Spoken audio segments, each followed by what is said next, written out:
ये चारों पार्ट, ये और ये अलग से हो गया, ये अलग से हो गया, यानी मरुस्थल, अरावली, मैदान और पठार। कैसे पढ़ना था? सबसे पहले सबसे पहले तो इनकी उत्पत्ति किस किस से हुई, वेगनर का महाद्वीपीय विस्थापन सिद्धांत पढ़ना था, 33 सागर, गोंडवाना लैंड, वो सारी। फिर मरुस्थल को लेना था, फिर मरुस्थल को दो भागों में बांट के पढ़ना था, मरुस्थल कीजिए। फिर अरावली को पढ़ना था, उत्तरी अरावली, ऊंची चोटी, मध्य अरावली, दक्षिणी अरावली। फिर मैदान पढ़ना था, फिर पढ़ना था पठार। तो चलो बताओ, great boundary fold, first grade geography के अंदर आया प्रश्न था, ये सुरेंद्र पवार गंगानगर से भेजा, बहुत अच्छा क्वेश्चन है ये, कि राजस्थान में ग्रेट बाउंड्री फोल्ड कहां है। ग्रेट बाउंड्री फोल्ड, बहुत ही बढ़िया क्वेश्चन है ये, महान भ्रंश घाटी बोलते हैं इसे, क्योंकि ये प्रश्न फर्स्ट ग्रेड के अंदर आया था। बताइए राजस्थान में महान भ्रंश घाटी कहां है, बताओ।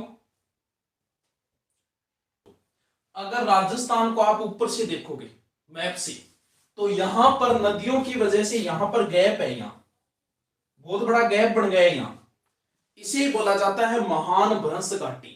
ये अलग से कटा हुआ दिखाई देता है, बीच में गैप है ये, इसे महान भ्रंश घाटी कहा जाता है, जो फर्स्ट ग्रेड में आया था, जिसके अंदर यहां वाले जिले आ जाएंगे, सवाईमाधोपुर है, करौली है, धौलपुर है, ये जिले आते हैं महान भ्रंश घाटी। बहुत बढ़िया क्वेश्चन है। आगे भेजा है, ये अच्छा क्वेश्चन है कि राजस्थान भौतिक प्रदेश को कालखंड के अनुसार, यानी मैं इसको मरुस्थल को 1 नंबर देता हूं, अरावली को 2 नंबर देता हूं, मैदान को 3 नंबर देता हूं, हाड़ौती के पठार को 4 नंबर देता हूं। अब मुझे ये क्रम से बताइए कि सबसे पहले कौन सा बना, बाद में कौन सा बना। आप ऐसे लिख दीजिए 2 3 1 4, 1 2 3 4, यानी मरुस्थल 1 नंबर, अरावली 2, ये 3, ये 4, यानी सबसे पहले क्या बना। अगर पहले मैदान बनाए तो 3 नंबर लिखो, अगर पठार बनाए तो 4 3 2 1, 3 2 1 4। ये बताओ, बहुत बढ़िया क्वेश्चन है। बताइए, क्रम पूछा है, सारों के पूछा है क्रम, वो आपको इसका प्रश्न पता है कैसे लिखेगा, वो इसका उत्तर ऐसे लिखेगा, मरुस्थल, इसके बाद में अरावली लिख देगा, इसके बाद में मैदान लिख देगा, फिर पठार, फिर एक बार अरावली लिख देगा, फिर मरुस्थल लिख देगा, पठार लिख देगा, मैदान लिख, ऐसे प्रश्न पूछेगा इसको। बहुत बढ़िया क्वेश्चन भेजा है ये, उसी ने भेजा है, सुरेंद्र पवार ने, उसने 3 क्वेश्चन भेजे, तीनों ही शानदार थे। ये क्वेश्चन और भी अच्छा था। देखो, एक नहीं पूछा उसने, सारे के सारे पूछे। सबसे पहले क्या बना है, अरावली, तो ये तो हो ही गया 1 नंबर, 1 नंबर में आ गया अरावली, यानी 2 नंबर। सबसे पहले बना है अरावली। अब एक चीज आप रखो, सबसे पुरानी तो अरावली सबको पता है, सबसे नया मरुस्थल कौन सा है, ये है थार का मरुस्थल, विश्व का सबसे नया मरुस्थल है, तो ये लास्ट में आएगा, कौन सा, मरुस्थल। ये दो तो आपके हो गए कि अरावली सबसे पहले बनी, तो अरावली को सबसे पहले लिख दिया, और मरुस्थल नया है तो इसे सबसे बाद में लिखें, क्योंकि ये बाद में बड़ा है। इसके बाद में है हाड़ौती का पठार, यानी फिर अरावली के बाद बना है हाड़ौती का पठार, क्योंकि पहले पहाड़ियां हैं तो फिर पठार को ले लो और फिर मैदान को ले लो, यानी पूर्व का मैदान, ये क्रम रहेगा। बहुत बढ़िया क्वेश्चन है, ये बहुत अच्छा क्वेश्चन है। आगे वाला क्वेश्चन, थार का मरुस्थल पाकिस्तान में कितना परसेंट है, बहुत बढ़िया क्वेश्चन है। कुल थार का मरुस्थल 100% है, तो पाकिस्तान में कितना है, यह प्रश्न भी उन्होंने भेजा है गंगानगर से। बताओ इसका उत्तर। देखो, कुल मरुस्थल का भारत में 62% है, तो बच कितना गया, 38। तो फिर पाकिस्तान में कितना बच गया, 38 में, क्योंकि थार का मरुस्थल 2 देशों में, भारत और पाकिस्तान, तो बच गया, वो 38% हो गया। इसका उत्तर होगा 38%। अच्छा क्वेश्चन है। बालू का स्तूप मुक्त प्रदेश, यानी एक तो होता है मुक्त, ध्यान रखना इसका, एक होता है युक्त। युक्त का मतलब तो बालू का स्तूप कितोक है, मुक्त का मतलब कोनी। ऐसे प्रश्नों में ध्यान रखा करो। जैसे कई बार कहते हैं कि चंद्रमा का पृथ्वी से 71% भाग दिखाई देता है, तो एक बार उसने पूछ लिया कितना दिखाई नहीं देता है, तो बात तो वही होगी, जब बाकी बच गया वो दिखाई नहीं देता है, तो वही बात है, युक्त और मुक्त दोनों ध्यान रखना। बालू का स्तूप मुक्त कितना है, यानी बालू का स्तूप टोटल 100 मरुस्थल में से कितना बालू का स्तूप मुक्त है, बताइए। बिल्कुल 41%, क्योंकि लगभग बालू का स्तूप है 58 पॉइंट समथिंग, तो लगभग 41% ये है और बाकी बच गया वो 60% बालू का। ये प्रश्न आ चुका है, बालू का स्तूप कितना है, 60% लगभग बालू का है। इतने मरुस्थल में 60% रेत है। ठीक है। राजस्थान में घास के मैदानों को, चारागाहों को क्या कहा जाता है? बहुत बढ़िया क्वेश्चन है, बहुत ही अच्छा। घास के मैदानों को बैठे बैठे पढ़ाऊंगी यहाँ, क्योंकि आज देखो बड़ो बोर्ड लिया, कल कोई और व्यवस्था करांगा, परसों कोई और करा, यहाँ करके जचा लिया जुगाड़ी तो आई मेरे। हाँ देखो बहुत बढ़िया क्वेश्चन है। एक तो होता है बीड़, एक होता है बीहड़, दोनों में अंतर है, ये ध्यान रखना। जैसे एक होता है बागड़, एक होता है बांगड़, इन दोनों में भी अंतर है। क्यों? देखो दोबारा समझाता हूं। बीड़ बीड़ बागड़ बांगड़, एक तो क्षेत्र ये है, एक क्षेत्र ये है। इनमें से एक तो है बागड़, एक है बिंदियारो। तो कई बार गड़बड़ हो जाए, दोनों बागड़ बागड़ बागड़ लिख दो, बागड़ लिख दो, लेकिन गड़बड़ सिर्फ एक बिंदी की है। कभी बिंदियारो यो है या बिंदियारो यो है, आ समझ में कोई आ, तो इनको एक सीधो ट्रिक ध्यान रखो। जैसे बांगड़ लिखते हो, बांगड़, तो ओ बिंदियों अटकेड़ो है। आ मान लो आ बिंदी है, आ बिंदियों अटकेड़ो, आ बिंदी तो अट रहेगी, रो बचड़ियो पार्ट पड़ियो टूट के, और टूटियो पड़ता है राजस्थान में अठ जागे पड़ियो, ओ बिना बिंदियारो।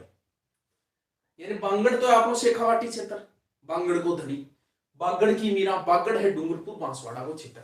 बिया ये बीड़ और बीड़, बीड़ तो है अपने गांव जका आपा घास वगैरह, और वो बीड़ है। बीहड़,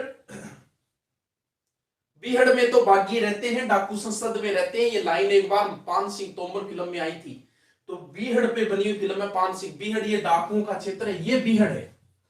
नदियां जो बड़े बड़े खड्डे बनाती है उन्हें बीहड़ कहा जाता है, और बीड़ क्या ना बोले, घास के मैदान ने बीड़ बोले। समझ गया बात ने? मरुस्थल का प्रवेश द्वार बताओ, आवाज सही आ रही है नहीं? मरुस्थल का प्रवेश द्वार, अरे वाह, अरे जैसलमेर कौन बता रहे है?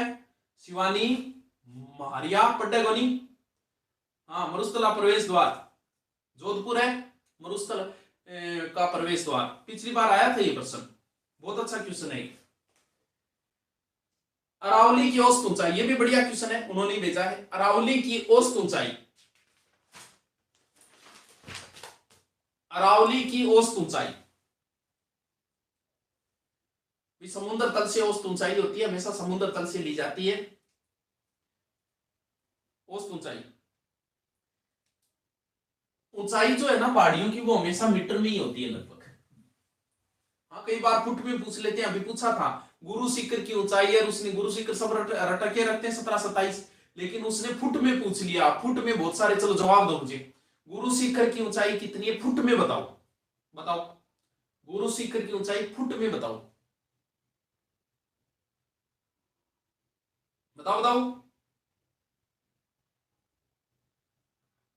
गुरु शिखर की ऊंचाई फुट में बतानी है, जो पीछे बीएसटीसी में पूछा था।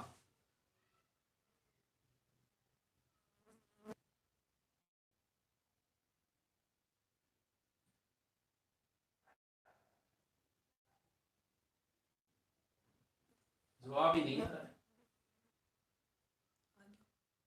अरे क्या ऊपर गए हो?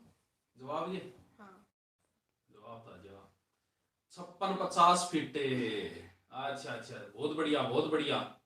ऐसे ध्यान रखना, कई बार रट तो लेते हैं कि 1727 है, उसने फुट में पूछ लिया, तो आपको मीटर से फुट निकालना आना चाहिए। लगभग 3.5 से गुणा होगा लगभग, तो आपको आना चाहिए, इन चीजों का नॉलेज होना चाहिए। जरूर नहीं आप पढ़ रहे वो पूछे, वो घुमा के भी तो पूछ सकता है। तो मीटर से फुट कैसे निकाले, परसेंटेज कैसे निकाले, ये आपको आना चाहिए। ज्योग्राफी में भी पूछे जाते हैं ऐसे प्रश्न। ठीक है मुझे अगला प्रश्न। हाँ 5650 फीट है बिल्कुल, नरेंद्र सैनी कईयों ने जवाब दिया, बहुत अच्छा जवाब दिया। ऐसे प्रश्न आपको, मतलब इन चीजों से आप सीखते हो कि कैसे क्या करना है। बताओ मरुस्थल को रुक्ष क्षेत्र किसने किया कहा? पूजा ने भेजा है कि रुक्ष क्षेत्र किसने कहा। बढ़िया प्रश्न, रुक्ष। और क्या पूछो, और चीजें तो आपको आती है सारी। हाँ 5650 फीट हो जाएगा। यार बढ़िया बात है। थार के मरुस्थल का हरियाणा में कितना परसेंट? आप पूजा जोर का प्रश्न काट ही ले। थार के मरुस्थल का हरियाणा में कितना परसेंट है, इनको जवाब बताओ। बिल्कुल 6% है, 6। कुल डेजर्ट जोन है भाई, इसने प्रश्न भेजा है, इसका उत्तर मैं बता दूं, लेकिन करंट में अगर बढ़ घट गए तो पता नहीं, लेकिन आप बताओ जो करंट को अपडेट रहता है, कुल डेजर्ट जोन कितने, कुल डेजर्ट जोन।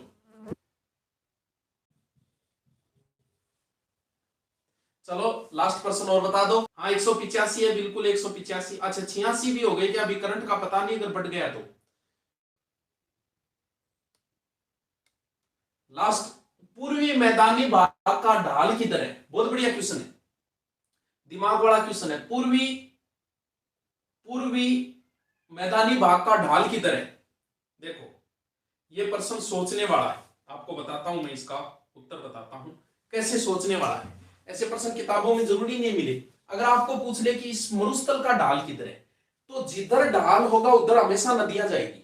आप देखो ये मरुस्थल की नदियां इधर आ रही है, तो इसका ढाल किधर हो गया, उत्तर पूर्व से दक्षिण पश्चिम की ओर। और इधर नदियां इधर जा रही है, तो इसका ढाल किधर हो गया, पश्चिम से पूर्व की ओर। समझ गए, ढाल का मतलब जिधर नदियां जा रही है उधर ही ढाल है भी, नदियां ढलान की ओर ही तो जाएगी, तो मरुस्थल का ढलान तो इधर है और इसका ढलान इधर है। चलो कल पढ़ेंगे अपन 2 टॉपिक और बढ़िया, और प्रश्न भेज देना आप, बहुत बढ़िया भेजे, जिनको भेजा, जिनका नहीं ले पाया उनके लिए माफी, लेकिन सारे प्रश्न अच्छे भेजे, 4 ऑप्शन बना के फिर उत्तर लिख के आगे मुझे भेज दे, ठीक है।